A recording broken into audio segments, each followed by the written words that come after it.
तो सड़क चलते किसी को भी पकड़ के पुलिस कह सकती है कि तुम अपनी कागज दिखाओ, कागज मैच करेंगे नहीं, स्पेलिंग मिस्टेक्स आएंगी और उसको डाउटफुल वोटर लिस्ट में डाल दिया जाएगा और एनआरसी में उसका नाम नहीं आएगा। सीए ये इसीलिए लाए हैं कि ये कह सकें कि मुसलमानों के अलावा जो भी होंगे उनको हम नागरिकता दे देंगे, तो आप लोग घबराओ मत। मगर इसमें जो छुपा हुआ जो सांप है या छुपा हुआ जहर है वो ये है कि नागरिकता दे देंगे, लेकिन पहले आपको ये कबूल करना होगा कि हम भारतीय नागरिक नहीं हैं। मतलब पहले नागरिकता छीन लेंगे, फिर कच्ची छोटी मोटी सी नागरिकता देंगे, वो भी 6 साल बाद। 6 साल तक आप वोट नहीं दे सकेंगे, आपकी नौकरी चली जाएगी, आपका घर चला जाएगा, आपका रिजर्वेशन सब कुछ चला जाएगा नागरिकता के जाते। ये होने वाला है शेड्यूल कास्ट, शेड्यूल ट्राइब और ओबीसी के लोगों को।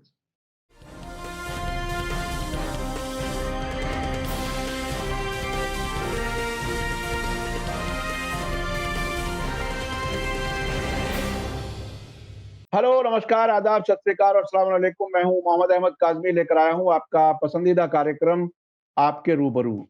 आज का प्रोग्राम बहुत ही अहम है। ये जो हम चर्चा करने जा रहे हैं वो आने वाले देश के सियासी सिस्टम को, मुल्क के आने वाले हालात को बहुत कुछ मुतासिर कर सकता है। इस वक्त मैं जो बात कर रहा हूं वो किसान कानून जो वापस लिए गए हैं, कृषि कानून लिए जाने का ऐलान हुआ है। अभी जब तक, जिस तरह से राकेश टिकैत कह रहे हैं कि जब तक कागज पे ना आ जाए तो हम उसको नहीं मानते, तकरीबन हम भी वही बात कह रहे हैं कि जब जो ऐलान हुआ है उसके बाद एक चर्चा फिर से शुरू हुई है कि जो शाहीन बाग आंदोलन के तौर पर पूरे हिंदुस्तान में मुख्तलिफ शहरों में मुख्तलिफ जगहों पर हुआ, सीएए एनआरसी के खिलाफ, उसका क्या कुछ होगा। कुछ लोगों का ख्याल है कि ये अच्छा मौका है कि इसके लिए भी सरकार पर दबाव डाला जाए, कुछ लोग शायद दूसरी कोई राय रखते हैं। लेकिन इस पूरे इशू को, और आसाम में क्या कुछ हुआ उस पर भी हम बात करेंगे, चूंकि सीएए एनआरसी वाला आसाम में सबसे ज्यादा असर नजर आया है। इस सब पर बात करने के लिए मेरे साथ आज खास मेहमान है, सीनियर वकील महमूद प्राचा साहब, जो आसाम में भी बहुत ही एक्टिवली वहां बहुत से उन्होंने काम देखे हैं, बहुत से मुकदमे भी देखे हैं सीएए एनआरसी के मामले में। और उसके अलावा जो शाहीन बाग और उसी नाम से जो देश भर में आंदोलन चला कोरोना वायरस से पहले, उसमें लीगल सपोर्ट आप दे रहे थे, चाहे वो लखनऊ का घंटाघर हो या दिल्ली का शाहीन बाग हो या इससे अलावा भी जहां जहां भी था, आप मुसलसल जा रहे थे। महमूद प्राचा साहब, वेलकम है आपका, मीडिया स्टार वर्ल्ड को आपने वक्त दिया। आप ये बताइए कि अब क्या सीएए एनआरसी का आंदोलन फिर से मजबूती से चलेगा? उसको कुछ लोग कह रहे हैं कि वो बिल्कुल खामोश हो गया, उसका इफेक्टिवनेस खत्म हो गई। आप इसको किस तरह से देख रहे हैं और आने वाले वक्त में इस सिलसिले में क्या कुछ होना चाहिए, क्या कुछ होता हुआ आपको नजर आ रहा है? सीए और एनआरसी और एनपीआर के खिलाफ जो मुस्लिम ख्वातीन ने जो इतना बड़ा मुजाहरा, आंदोलन, एजिटेशन शुरू किया, जिसको बाद में एससी एसटी और ओबीसी के लोगों ने भी सपोर्ट किया बहुत बड़े लेवल पे, वो दरअसल उसकी कामयाबी की और उसकी नाकामी की भी दोनों वजूहात ये थी कि उसका कोई लीडर कायद नहीं था, कोई तंजीम नहीं थी, कोई भी इंसान नहीं था जो उसकी क़यादत कर रहा हो। वो लोगों के बीच में से, खास तौर पे जिन्हें आरएसएस और बीजेपी के लोग और मनुवादी लोग कहते हैं कि महिलाओं में भी सबसे पिछड़ी महिलाएं, सबसे दबी कुचली महिलाएं मुस्लिम महिलाएं हैं, वो उनके द्वारा शुरू किया गया ग्रास रूट से खुद उठा हुआ आंदोलन था, जो मेरे ख्याल से दुनिया के सबसे बड़े प्रोटेस्ट में से एक था और सबसे सक्सेसफुल प्रोटेस्ट में से भी एक था। किसी ने कोई पैसे नहीं दिए, किसी ने कोई तंजीम नहीं बनाई, सब कुछ खुद हुआ। हमारी मुस्लिम ख्वातीन ने यह देखा कि मुल्क के संविधान को, मुल्क के आईन को खतरा है और जितना भी पिछड़ा वर्ग है एससी एसटी ओबीसी का, उसके हकूक पे हमला है इतना बड़ा। मुसलमान तो सिर्फ बहाना थे, तो ये इसकी खासियत थी। लेकिन अब स्ट्रक्चर सब जगह बन चुका है, प्रैक्टिस हो चुकी है। तो अब हम लोग भी मिशन सेव कॉन्स्टिट्यूशन के नाम से एक संगठन बना रहे हैं, तंजीम बना रहे हैं, जो संविधान बचाने के लिए हर जगह जमीन पे उतरकर काम कर रहा है। खास तौर पे पुलिस की ज्यादतियों के खिलाफ अदालत में जाने से पहले लोगों की मदद करना, सरकारी जुल्म के खिलाफ जो सरकार के अफसर करते हैं, पुलिस को और सरकार को मौके पे जाके जब वो कुछ गलत काम कर रहे हैं रोकना, और उन्हें पीसफुल तरीके से इस बात के लिए रिक्वेस्ट करना और मजबूर करना कि वो आईन और कानून के जरिए काम करें। तो वो हम पूरे मुल्क में स्ट्रक्चर बना रहे हैं, और बाकी स्ट्रक्चर और तरीका वो आ चुका है। लोग भी सब आप पता है, जिन लोगों ने हर जगह अपने आप उन चीजों को, प्रोटेस्ट को संभाला, वो सब लोग भी हमें सब पता है। तो अब ये जब प्रोटेस्ट कभी भी जरूरत पड़ेगी तो वो कभी भी शुरू हो सकता है, और उससे बड़े पैमाने पे जिससे पहले हुआ। और उसके शाहीन बाग के या सीए एनआरसी के प्रोटेस्ट खत्म होने की जो सबसे बड़ी वजह थी वो थी कोरोना। वो इसलिए खत्म नहीं हुआ कि बहुत सारे लोग जो उसमें चढ़ के स्टेज पे चढ़ के स्पीचेस दे रहे थे वो दरअसल उसके खिलाफ थे या उसकी स्पिरिट के खिलाफ काम कर रहे थे।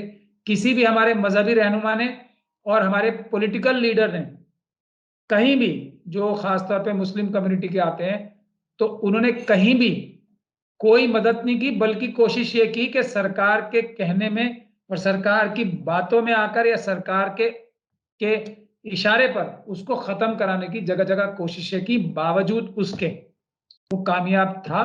और जब भी संविधान पे हमला होगा तो मुझे लगता है Muslim community, schedule caste community, schedule tribe community और जो दूसरी अकलियतें हैं, सिख, क्रिश्चियन, बौद्ध और ओबीसी कम्युनिटी एकदम खड़ी होगी, क्योंकि सीए, एनआरसी और एनपीआर सबके ऊपर बहुत बड़ा खतरा है, जैसा असम में देखा गया। अच्छा, क्या अब इस वक्त जो एक मूड नजर आ रहा है पब्लिक का, खासतौर पे किसान कानून वापसी के बाद, क्या इसके बाद जल्दी ही कोई चीज, कोई प्लान कहीं कुछ होता हुआ नजर आ रहा है? आप इसको किस तरह से देख रहे हैं? एक मोमेंटम है क्या? इसी के साथ साथ इसको भी लाया जाएगा, या कोई प्लानिंग के लिए कुछ टाइम ज्यादा लगेगा? क्या कुछ है जो ऑर्गेनाइजर्स रहे हैं उस वक्त, क्या उन लोगों से कोई राब्ता, किसी किस्म की कोई चीज है ऐसी? देखिए, राब्ता तो सबसे है, उसमें कोई परेशानी की बात नहीं है, मगर हम ये चाहते हैं कि जो एक किसान आंदोलन है वो भी संविधान बचाने के लिए, बज़ाहिर ये लोगों को ऐसा लग रहा है कि किसान सिर्फ अपने लिए संघर्ष कर रहे हैं या जद्दोजहद कर रहे हैं, ऐसा हरगिज हरगिज नहीं है।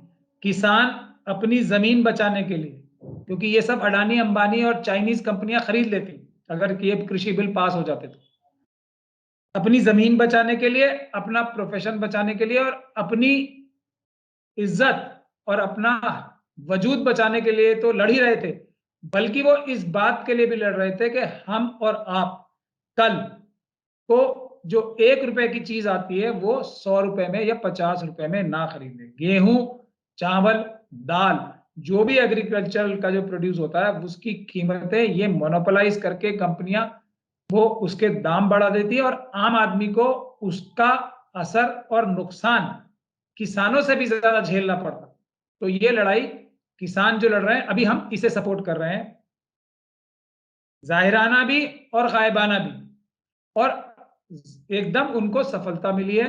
तो एक चीज क्रिस्टलाइज हो जाए, अभी हम किसान आंदोलन वालों को यह भी सलाह दे रहे हैं, और मैं आपके जरिए भी सलाह देता हूं, डायरेक्टली भी दे रहे हैं, कि बिल्कुल भी आरएसएस और बीजेपी की मनुवादियों की किसी भी बात पे भरोसा ना करें। झूठ बोलना इनकी दूसरी नेचर है, मतलब ये इनका पहला नेचर ही है, बल्कि झूठ और धोखा देना। तो किसान इस पे अड़े हुए हैं कि बिल जो है रिपील होने चाहिए पहले, और एमएसपी आनी चाहिए। मेरा कहना यह है कि रिपील होने से भी कोई फायदा नहीं होगा। क्योंकि जैसे ही ये आंदोलन उठेगा वो दोबारा भी 2 महीने बाद, 3 महीने बाद पार्लियामेंट उसको दोबारा ला सकती है, थोड़ी बहुत तरमीम करके। तो एक ऐसी कोशिश या ऐसी सोल्यूशन होना चाहिए कि ये इस तरह के बिल कभी भी पार्लियामेंट में इंट्रोड्यूस ही ना हो। ये भी देखना है कि फ्यूचर में ये दोबारा काम ना हो सके, और किसानों की जो बाकी मांगे हैं, जिस तरीके से जो मिनिमम जो सपोर्ट प्राइस नहीं, मेरे ख्याल से एक जो एक्चुअल सेल प्राइस होता है, जिस चीज की सेल प्राइस जो कंज्यूमर्स को मिलती है फिनिश्ड गुड्स के तौर पे, उसका बेनिफिट, हम इतनी महंगी महंगी चीजें गल्ला खरीद रहे हैं, इतना महंगा हम खाने का सामान खरीद रहे हैं, उसका एक्चुअल बेनिफिट कम से कम 60 से 70% किसानों को जाना चाहिए। जिस रेट पर हम चीजें खरीद रहे हैं, उसका 60 से 70% फायदा या मिकदार उसकी, या उसका प्रोपोर्शन, या उसका हिस्सा किसानों के पास जाना चाहिए। ये जो मिडिलमैन है, जो जो जो व्यवसायी लोग हैं, जो कोई काम मेहनत नहीं करते हैं, सिर्फ इकट्ठा करके सामान बेचते हैं, उनका हिस्सा इसमें ज्यादा से ज्यादा 30% होना चाहिए, या उससे ज्यादा तो बिल्कुल होना ही नहीं चाहिए। ऐसा किसानों की डिमांड एक्चुअल होनी चाहिए, वही इंसाफ है, वही असली उनकी डिमांड होनी चाहिए। मिनिमम ये जो सेल प्राइस, जो मिनिमम जो सेल गारंटी है उनकी, जो मांगते हैं एमएसपी प्राइस जो मांगते हैं, मिनिमम सपोर्ट प्राइस, वो तो बहुत ही मजबूरी की बात है जिसलिए मांगे जा रहे हैं कि मतलब कुछ भी नहीं मिल रहा तो कम से कम ये तो मिले। उसका नाम भी जाहिर कर रहा है ना, मिनिमम सपोर्ट प्राइस, मगर मिलना चाहिए उनको मैक्सिमम बेनिफिट प्राइस उस अच्छा चीज अच्छा, का। मैं अभी जो सीए एनआरसी की बात कर रहा था, आसाम के कुछ तजर्बात क्या कुछ हैं?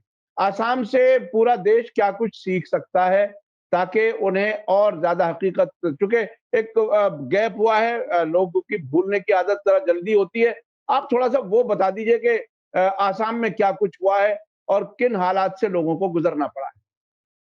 देखिए, आसाम में भी निशाना बज़ाहिर बनाया जा रहा था, ऊपरी तौर से बनाया जा रहा था बांग्लादेशी मुसलमानों को, यानी कि मुसलमानों को, लेकिन निशाना था शेड्यूल कास्ट, शेड्यूल ट्राइब और ओबीसी के लोग।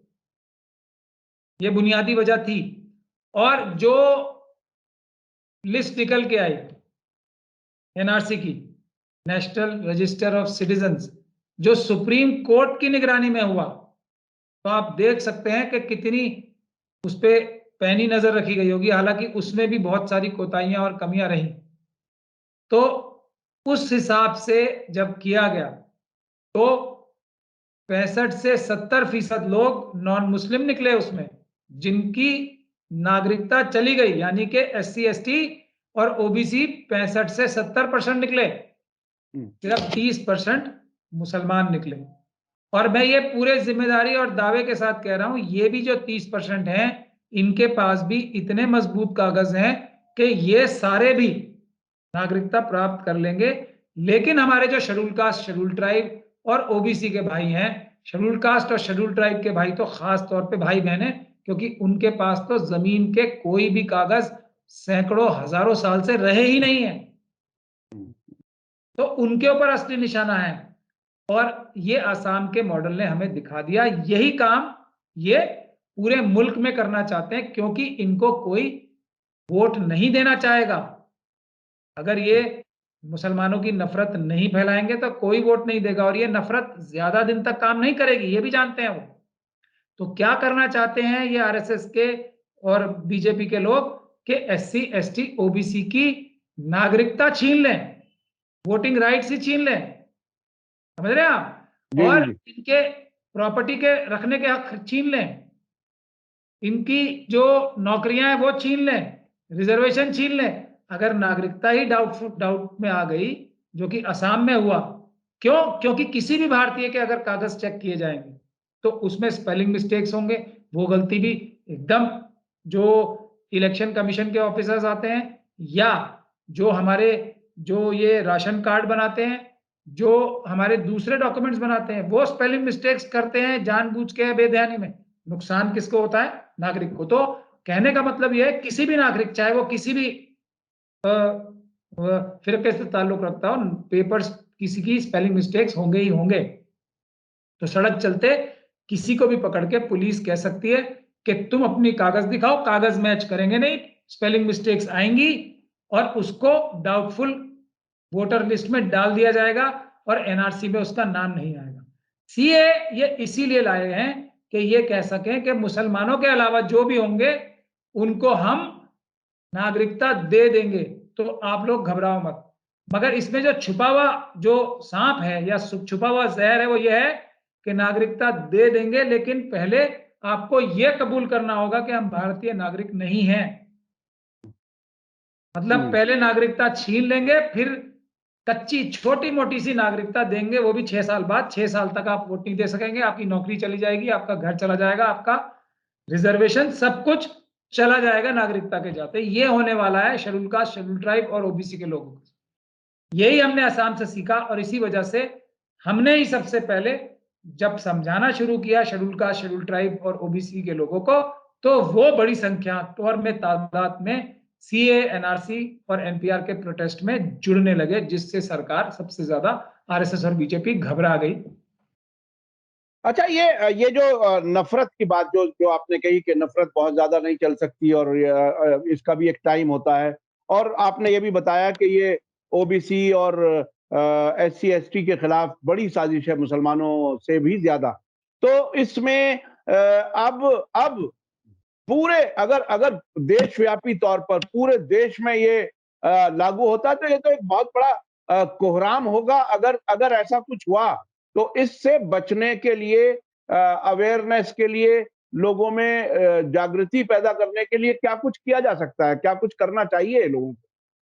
लोगों को सबसे पहले तो असम का मॉडल सबको पढ़ाना चाहिए, सिखाना चाहिए कि ये मुसलमानों के खिलाफ नहीं है। और मैं जो कायद पॉलिटिकल, रिलीजियस या सोशल मुसलमानों के हैं या दूसरे मजहबों के हैं, जो बजाहिर ये दिखाते हैं कि हम मुसलमानों के हमदर्द हैं और हम सीए, एनआरसी और एनपीआर जो है नहीं आने देंगे, मुसलमानों को नुकसान होगा, उनको या तो कॉन्सेप्ट समझ में नहीं आ रहा हो या जानबूझ के आरएसएस के काम को कर रहे हैं।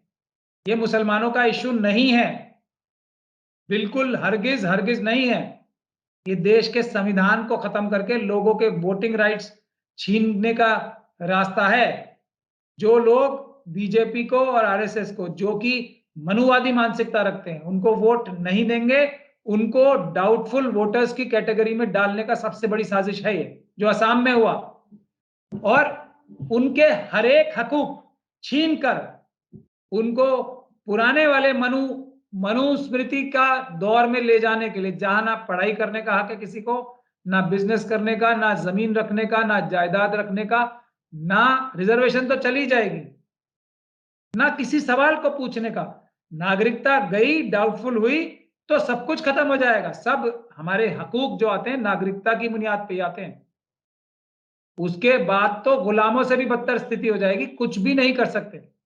तो ये जो खतरा है एससी, एसटी, ओबीसी के लिए, वो जाहिर करना बहुत जरूरी है। लेकिन हमारे ज्यादातर कायद जो मैं आपको बता रहा हूं, बोथ जो सेकुलर हैं, अपने आप को सेकुलर बताते हैं, जो नॉन मुस्लिम्स हैं और मुस्लिम्स भी हैं, उनको ये बात समझनी चाहिए और इसी बात को करना चाहिए। जो भी इसको हिंदू मुसलमान का इशू बता रहा है या मुसलमानों का इशू बता रहा है, वो या तो जानबूझ के या बेध्यानी में, गफलत में, नासमझी में आरएसएस और बीजेपी की मदद कर रहा है, बहुत बड़ी मदद कर रहा है।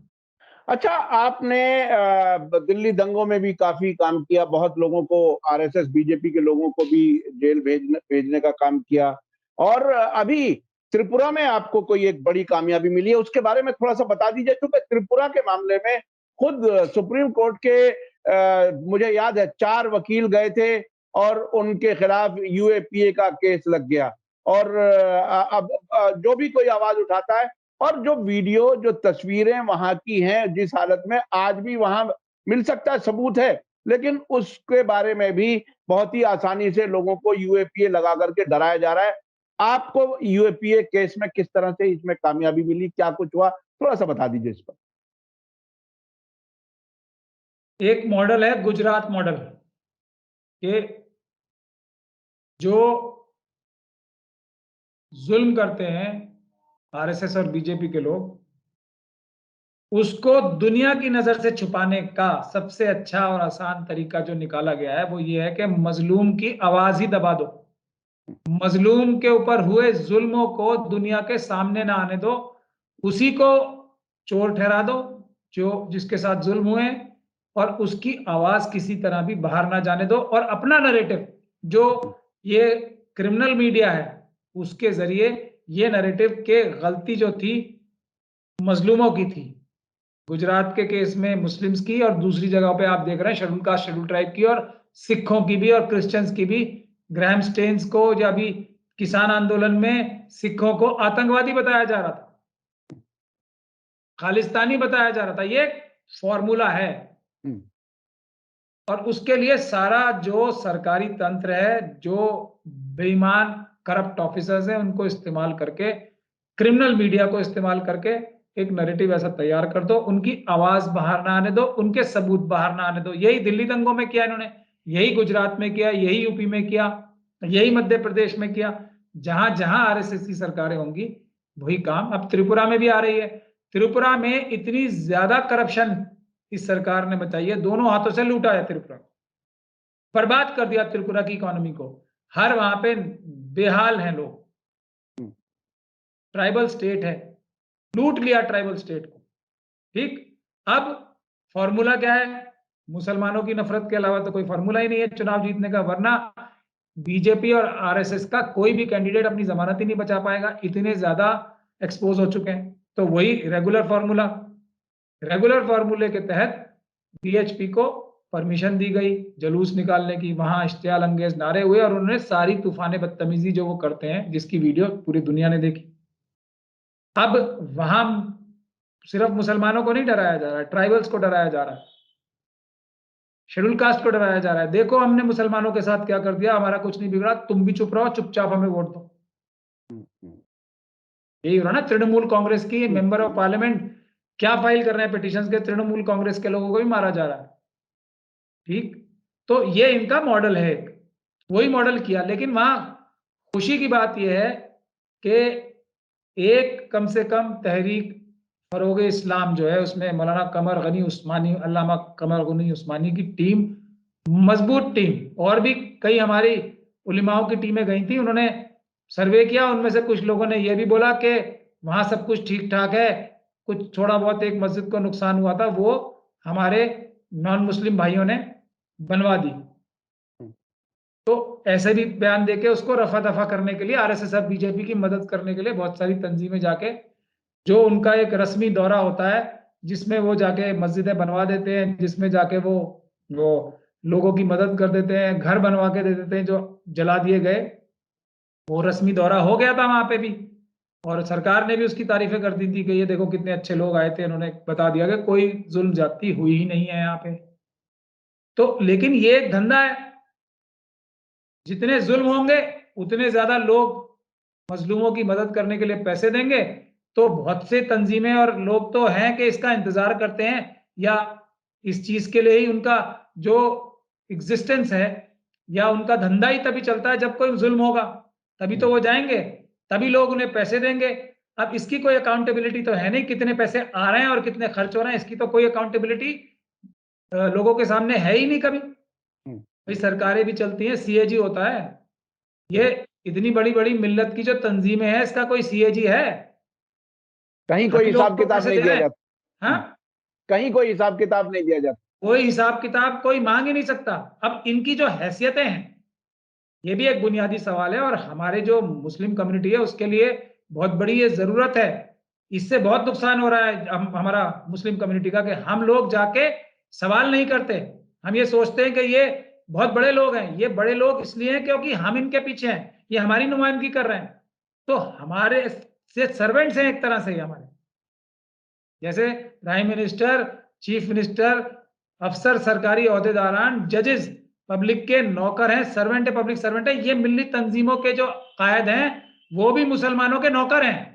तो नौकरों से हिसाब लेने का काम अगर हम नहीं करेंगे तो उसका अंजाम वही होगा जो हो रहा है कि एक बहुत अच्छा धंधा चल रहा है, जहां जुल्म होंगे वहां पे फाइनेंशियल मदद करने पहुंच जाएंगे, कितने कलेक्ट किए और कितने दिए इसका कोई हिसाब किताब नहीं है, लेकिन धंधा चलता है।